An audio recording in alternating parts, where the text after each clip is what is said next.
the early 20th century, pedestrians used to walk in the middle of our streets before cars took them over and pushed people and other forms of transport to the sidelines.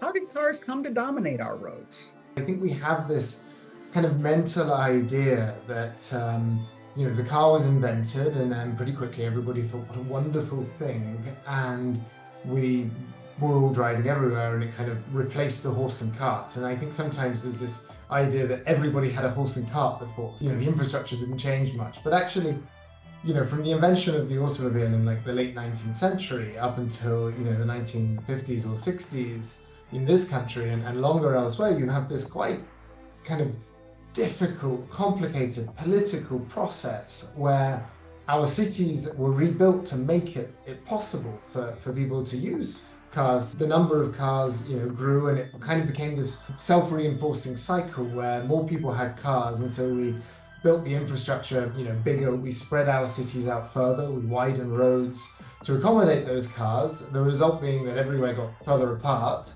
and it became harder to get by without a car, leading more people to get cars and people to drive the cars they have more often than they did before. People used to talk about weekend drivers. You bought your car to go out into the countryside at the weekend.